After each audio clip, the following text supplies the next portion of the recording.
बिस्मिल्लाहिर्रहमानिर्रहीम अस्सलामु अलैकुम वरहमतुल्लाहि वबरकातुहू। नाज़रीन, हमजा शहबाज की हुकूमत को बचाने के लिए जिस तरह जोर लगाया जा रहा है, क्या खेल खेला गया है आपके सामने रखता हूँ। और आज लाहौर हाई कोर्ट ने इलेक्शन कमीशन का गैर आइनी हुक्म ख़त्म करके 5 रिजर्व सीट्स पे जो पीटीआई का नोटिफिकेशन जारी होना था उसका हुक्म दे दिया है इलेक्शन कमिश्नर को। नून लीग इंट्रा कोर्ट अपील में जा रही है और इसके बाद ज़ाहिर है वो सुप्रीम कोर्ट तक भी जाएंगे अगर उनको रिलीफ नहीं मिलता तो। सब कुछ डिलेइंग टैक्टिक का हिस्सा है। मैं आपको सबसे इंपॉर्टेंट चीज बताऊंगा, पार्टी पोजीशन क्या है। 5 सीटें एक्स्ट्रा मिलने के बाद तहरीक इंसाफ को जो उनका हक बनता था, जो इतने अरसे से रोकी हुई थी, केस की समाअत ही नहीं हो रही थी इतने अरसे से, उसके बाद क्या पोजीशन है, क्या हमजा की हुकूमत कायम रहेगी या जा रही है, एग्जैक्ट नंबर्स क्या है मैं आपको वो बताता हूं, जिसके बाद आपको सारा खेल समझ आ जाएगा। हल्क ने क्या खेल, मकरू खेल खेला। ये जो पंजाब में अपने सेक्टर कमांडरों के जरिए खेल खेला जा रहा है, उनके जरिए सब कुछ कंट्रोल किया जा रहा है, वो भी आपको बताता हूं कि क्या खेल खेला गया है। हर चीज का आपको सबूत दिखाता हूं। लोग समझ रहे हैं कि शायद कुकड़ी की कुर्बानी होने वाली है, जबा होने वाली है, तो आपको एग्जैक्ट नंबर्स बताऊंगा तो आपको खेल समझ आएगा। सबसे पहले आप एग्जैक्ट नंबर्स देखेंगे तो आपको समझ आएगा कि यह खेल क्या था और क्यों खेला गया था। तो हम पार्टी पोजीशन को जरा स्टडी करते हैं।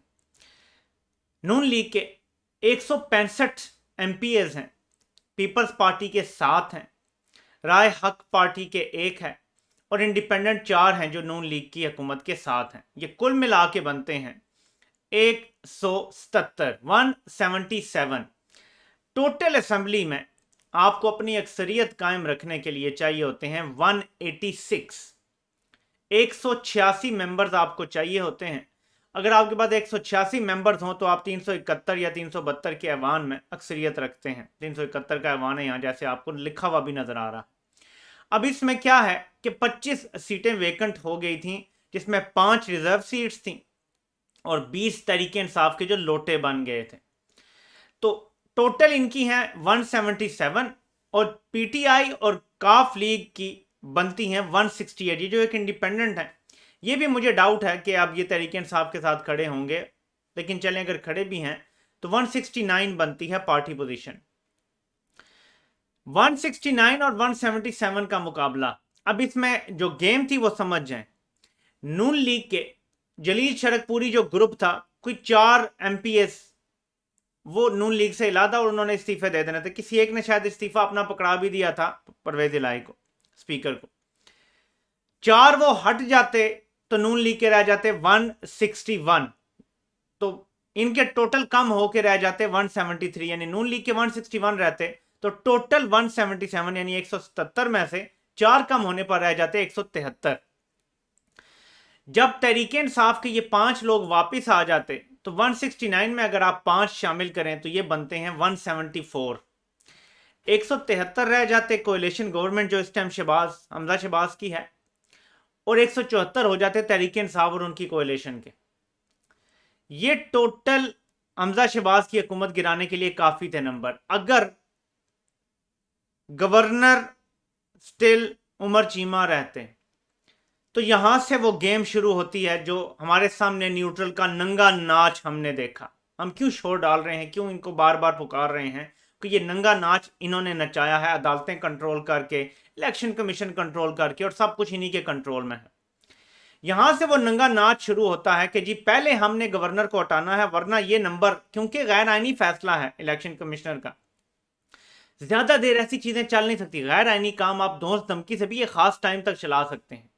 सीधा सीधा हमारा आइन कहता है कि जो रिजर्व सीट्स हैं उन पे जैसे ही नंबर वो हटेंगे, लोग जो नेक्स्ट लाइन में है वो आ जाएंगे। कोई और इसके साथ कनेक्टेड चीज नहीं है कि बाद में पोजीशन चेंज हो गई तो वो बदल जाएंगे, कुछ भी नहीं लिखा हुआ। हमारा आइन क्लियर है कि रिजर्व सीट्स पे जो लोग आए हुए हैं असेंबली में, वो जैसे ही हटते हैं, किसी भी वजह से डिस्क्वालीफाई होते हैं, जो भी होता है, मर जाता है, स्ट्रेट अवे जो अगला मेंबर जिसका नाम दिया होगा पार्टी ने, उसी पार्टी से वो आ जाएगा।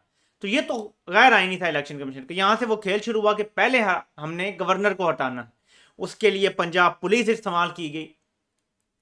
उस वक्त भी जब कोई हुकूमत नहीं थी पंजाब में, कोई हल्फ नहीं उठाया गया था, पंजाब पुलिस न्यूट्रल ने इस्तेमाल की, गैर आईनी काम किया, अपने हल्फ के साथ गद्दारी की, मुल्क के साथ गद्दारी की, और गवर्नर को हटा के जो गवर्नर वो लगाना चाहते थे गैर आईनी तरीके से, इस टाइम गैर आईनी गवर्नर है क्योंकि सदर को इख्तियार है गवर्नर को हटाने का, लगाने का इख्तियार प्राइम मिनिस्टर देता है समरी और सदर अप्रूव करते हैं, लेकिन हटाने का इख्तियार आइन में लिखा हुआ है सदर के पास है, वज़ीर आज़म का लिखा हुआ ही नहीं है किसी जगह पे। लेकिन गैर आईनी तरीके से हटाया गया, पुलिस गर्दी की गई। गवर्नर को हटाने से एक चीज इन्होंने सेफ कर ली कि जैसे ही ये मजबूरी है क्योंकि करना पड़ेगा, आइन मुअत्तल तो जरूर है लेकिन एक खास हद तक रख सकते हैं, तो जब तक ये सारा कुछ हो नहीं गया, बहुत सारे काम कर नहीं लिए गए, ये चलने नहीं दिया गया। अदालत बार बार टाल रही है, इधर से उधर जा रहा है, उधर से उधर जा रहा है मामला कि जी ये 5 सीटों पे आप करें। बहरहाल बिल आखिर अब ये फैसला आ गया। तो इस फैसला आने से पहले एक और गेम डाली गई, अब आपको वो बताता हूं। ये जो 4 मेंबर थे जलील शरकपुरी ग्रुप, ये आपको मैं नीचे से हटा देता हूं पार्टी पोजीशन का ताकि आप क्लियरली ये पढ़ें। सिर्फ जलील शरकपुरी की न्यूट्रल ने मुलाकात करवाई हमजा शहबाज के साथ कि जी आप जो इलादा हुए हैं पार्टी से वापस आ जाएं। फिर यहां खबर लगती है 20 जून को कि जलील शरकपुरी ने मुलाकात की और पूरी तरह एतमाद का इजहार किया हमजा शहबाज के ऊपर, यानी इन्होंने ये हिमायत का यकीन दिला दिया। तो जो 165 से 161 होने थे दोबारा पार्टी पोजीशन पे आए और इनके वोट कम होके 177 से 174 रह जाने थे, वो दोबारा वापस ऊपर चले गए। और तहरीक इंसाफ के नंबर क्योंकि ऊपर चले जाने थे इस सब के बाद, तो इसको बचाने के लिए उनको वापस ले आए, क्योंकि उनके वापस आने के बाद ये पोजीशन खत्म। तो ये दोनों काम इन्होंने साथ साथ चलाए हुए थे। अब क्योंकि 186 किसी के पास नहीं है तो तहरीक इंसाफ अदम एतमाद नहीं ला सकती, क्योंकि अदम एतमाद लाने के लिए तहरीक इंसाफ को 186 नंबर शो करने पड़ेंगे, जो वो जब तक इलेक्शन नहीं होते 17 जुलाई के वो शो नहीं कर सकते।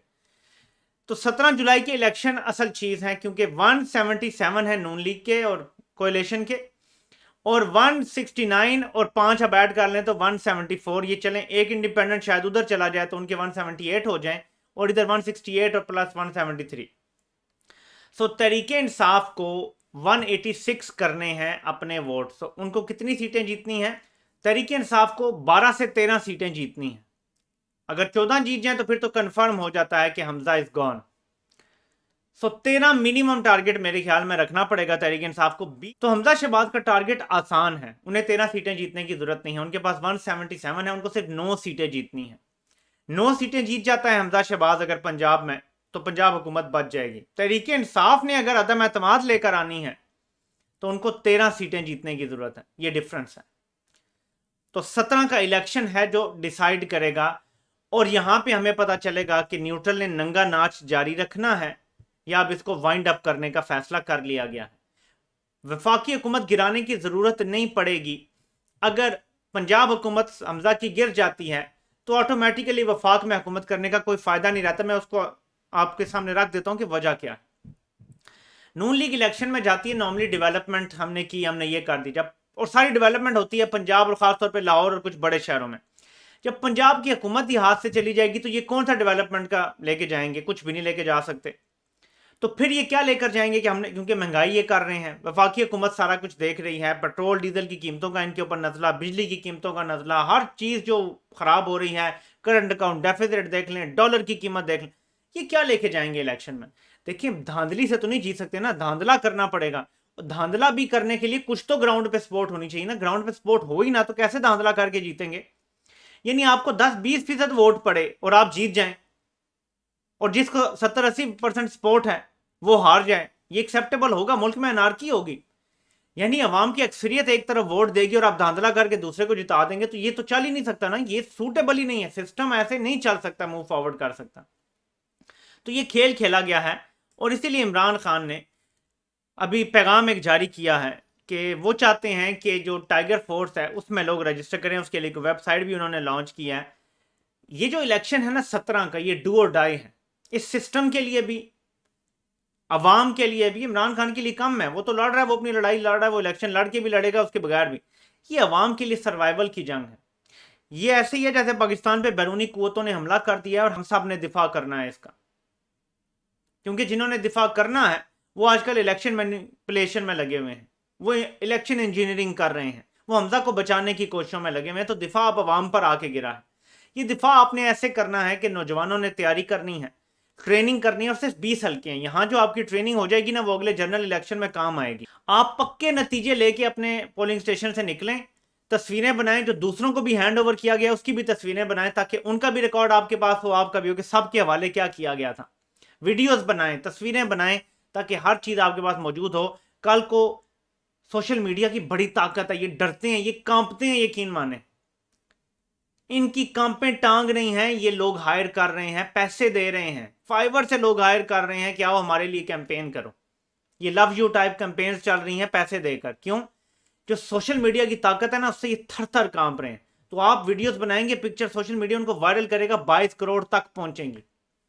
एक बंदा नहीं होगा जो नहीं देखेगा। सिस्टम इस तरह बुराना होना अफोर्ड नहीं कर सकता। ऑलरेडी जितना हो चुका है, नाकाबिले तलाफी नुकसान हो चुका है। ये आप कर सकते हैं, नौजवान कर सकते हैं, ये काम ही नौजवानों का। आप सब कमर कस लें। पाकिस्तान को आज़ादी दिलवाने के लिए नौजवानों का बड़ा अहम किरदार है जो आपने अदा करना है। आपसे इंशाल्लाह फिर मुलाकात होती है। अल्लाह पाक आप सबका हामी और नासिर हो। अब सबकी सुनने का बहुत बहुत शुक्रिया।